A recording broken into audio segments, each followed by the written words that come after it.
Hello, everybody. Welcome back to another episode of Action and Inertia, a research podcast where each week we invite our guests to share their unique and valuable perspectives on human behavior in response to change.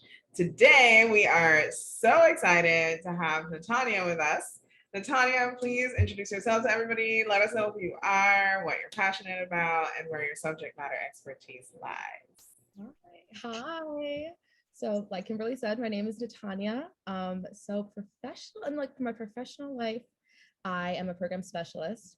Personal life, I am, and that's the thing, as somebody who has lived with ADHD and ADD all throughout my life, it's very hard for me to find like one thing that I like. So I like jump from like, fitness, outdoors things, cooking. So it's a variety of things. But I think the one thing that I'm truly passionate about is just finding joy in whether it's myself or just helping other people.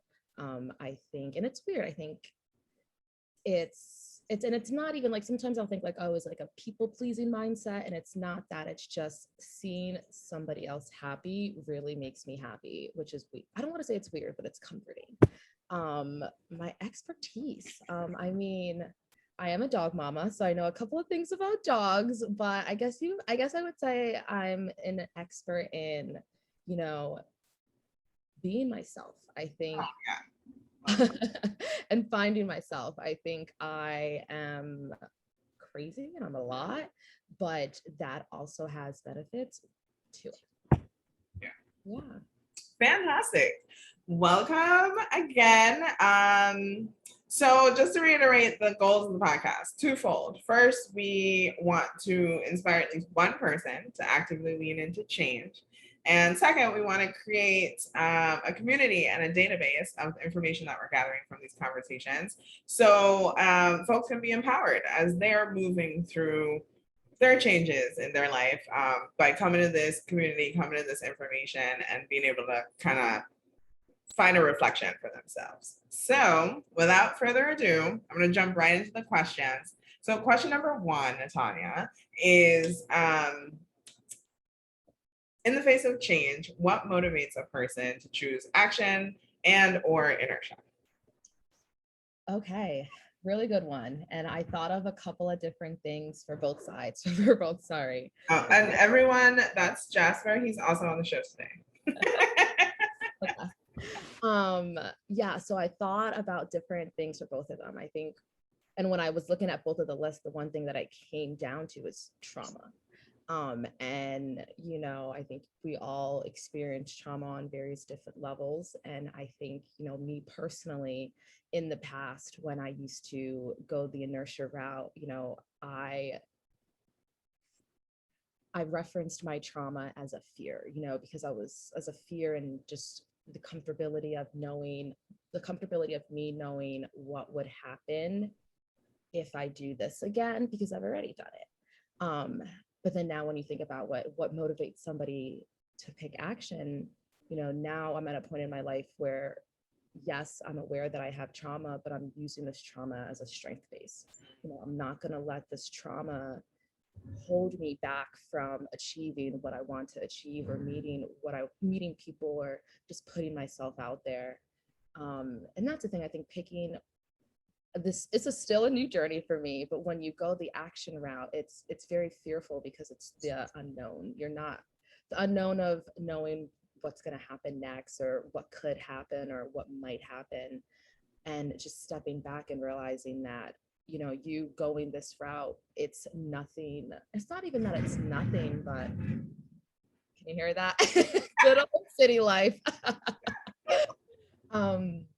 Yeah, so I think it's when it comes to, when it comes down to, I think when it comes down to it, is just, and that's the thing, it's not even that, I don't even want to say trauma is the biggest thing. I think what drives somebody to do that, what are their wants, what do they see them for themselves. Yeah. Yeah, I love that. And as you were kind of talking, I was wondering, like, do you feel like it was like a definitive thing that moved you from um, like one state to the next, right? So you're talking about trauma as kind of like the root of both kind of states or responses, right? So action and inertia, and how you've kind of like transformed from like that coming through inertia and now maybe being more directed through action. Do you know, or can you say, or do you want to say, because you don't have to, just like how that transformation happened, or like, was it like, one pivotal thing, a mind shift, a perspective shift, like? Yeah, I wouldn't I think I wouldn't say it was one thing. I think it was a bunch of little things that became just one big thing.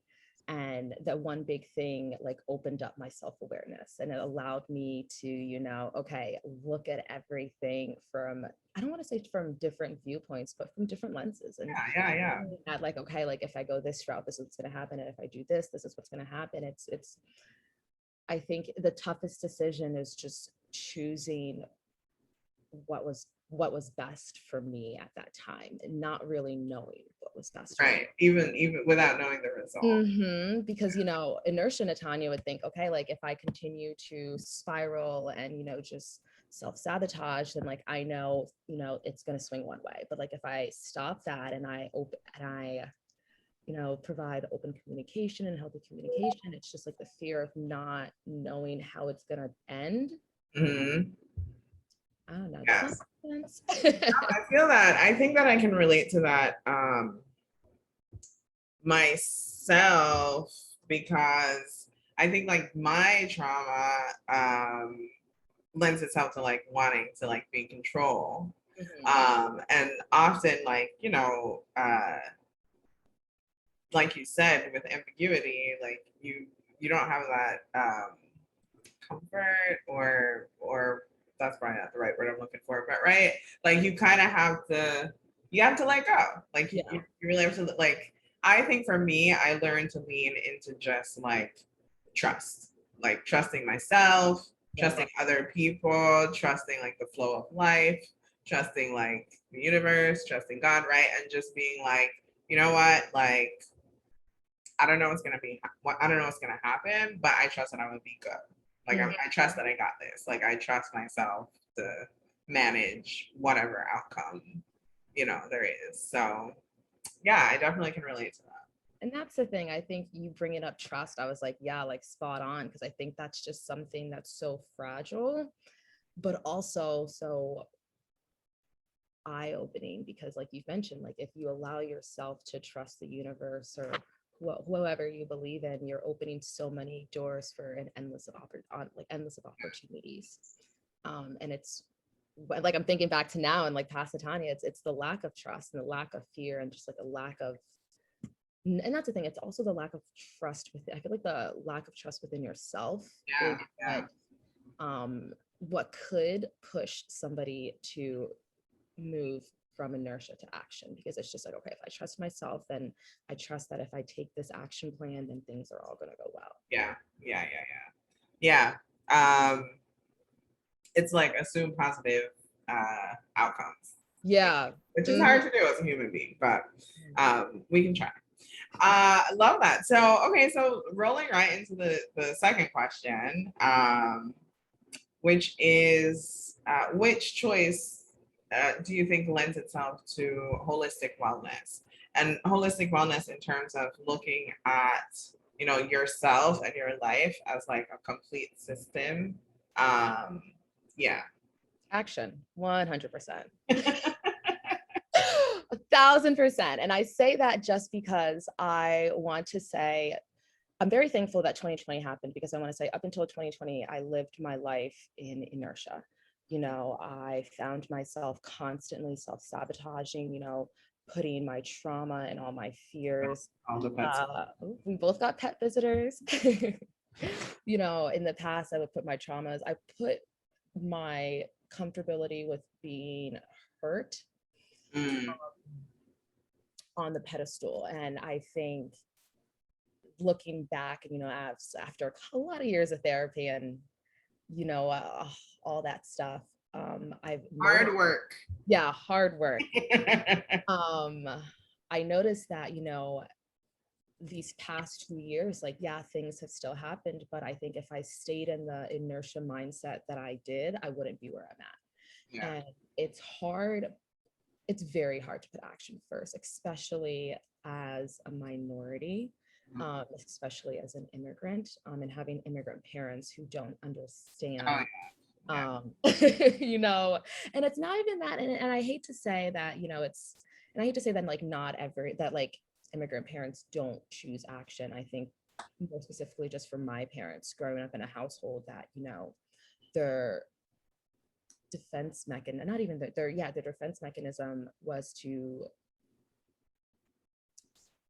it's not, I don't want to say ingrain fear, but I think my sisters and I will talk, and like, I think we grew up fearing our parents. Yeah, of course, me too, that's like majorly ingredient number one. Yeah. Ingredient 101. What? And I think, as I, these past 2 years, like, as I've started to make the strides, to create healthy boundaries with my parents and my family and friends, and I'm putting the action and the work in to better myself, I've noticed a huge change. And, it is baby steps. Like, it's not dramatic. They're not dramatic. Like, I'm not doing like big things like, this time last year, like, I was talking to you about moving to Seattle and like starting a life there and like starting fresh. And, a year later, I'm not there, but Action Nethania knows that like everything happens for a reason. And when I need to go to Seattle, I'm going to end up there. It's just not now. Yeah. It's just, and I think when you go the action route, when you're thinking holistically, you end up feeling better about yourself, just because, when you, me personally, when I sit with my thoughts and I decide what way I want to go, I am having deep conversations. I'm planning things out. I'm not rushing. I'm making, diligent moves. It's making sure that I'm doing things that are best for me. Yeah, intentionally. Yes. Yeah, I can relate to that. As like a young person, I was very reactive. Like, I mean, I just had no idea. Yeah. I was just like literally rolling. Yeah. But yes, I can definitely relate to that because in my life too, I noticed, I mean, just even beyond just like accomplishments of just like accomplishments, right? Just like my peace, like, you know what I mean? Just like not chaotic, Yeah. So, oh my gosh. And that's the thing. I feel like when you sit in chaos for so long, it becomes comfortable. And I think that's why I sat in that inertia state for the last 23 years. And you don't even notice this chaos because it's state of things, right? Exactly. Because it's all normal to you. This is what you grew up watching. Yeah. All right, cool. So action, Ryu, Nethania says action. I don't know what's up with the pets. This is like the first time you've been on the show. So last question, third question and last question, right? So all of this considered, which choice or what are some traits, in your opinion, based off your observations, that exist in people who consistently choose action? Or even yourself, now that we talked about how you've kind of had your own transformation. What traits do you think? When I think of action, I think of, doing something. So I think of communication, I think of values, I think of self-awareness, I think of curiosity, I think of confidence, I think of things that would drive somebody to speak up for themselves, like drive somebody to choose action. And I think those are all traits that the general population, I feel like we all have, but we all lack. And I think the self-awareness is definitely the number one, just because to be in the moment and to be able to self-evaluate and to just like analyze or to pick anything, I think that takes a lot of courage. Just because, like I've mentioned, like at times, like when I'm going through something difficult, it's so easy for me to go the inertia route and to go back to this is what I'm comfortable with, I'm just going to go do it. Whereas when you have the confidence to stop to stop yourself and say, hey, let me sit, think about this, reevaluate, like, what are my pros, what are my cons, like what, like, just like all those general questions. But then I also think it, and I don't want to say it takes, I think it takes the, I don't even know how I want to say it. I think it takes, and I don't want to say it takes the right person to have all of these characteristic traits. I think it takes a person to realize that you don't, how do I want to word this? Like, do you mean like the right mindset? Yeah, in the sense of, I think, you know, Like you have to your point. Okay, so you started with self-awareness, right? yeah, Like relative to the chaos we described is step one, because otherwise you don't even know there's chaos. You just, yeah, this is just life, right? So you kind of get a little self-aware and then you're like, oh wow, this is chaos. And I think, and correct me if I'm wrong, I don't want to speak for you. But then maybe the next step is figuring out like what mindset you're in that yeah, chaos, and then figuring out if like that's the mindset you want to keep, to your yeah. point, or if you would like to kind of evolve into something else. And then I think you start to like really boogie with like getting really serious about working on this, because it's really tough. Mm-hmm. So I don't know. That's what I'm. No, you definitely explained it very well, because I think that's definitely what I was like trying to put in my head, because it was just like, I honestly love what you're doing, Kimberly, and I think this is amazing. Like what you're doing is amazing, and I'm so thankful, because like you just mentioned, I think when you when I look at characteristics, or like when I was going through this change, like I felt like I wasn't making progress because I didn't have all of these traits. And over time, I've realized that, I am going to learn to develop and grow these traits. And then I hold all of these traits. It's just deciding when I want to let them shine and let them come into fruition, I guess. But I also think it takes a whole lot of work. Yeah, It takes yeah. a whole lot of work, and then it also just takes a lot of patience as well. Oh yeah, something you One gotta thing not have an abundance. that is the one thing that I also struggle with, and just like realizing that, taking the action route can be nice. Not can be, is nice, but it also requires a lot of patience and Yes, time and patience. Yeah, Mhm. yeah. Yeah, I love that. And I probably begin to sound a little soapboxy. I don't even know what episode this is, but I feel like I keep bringing this up. But it's really important, because I think, you're reminding me of this as you're talking about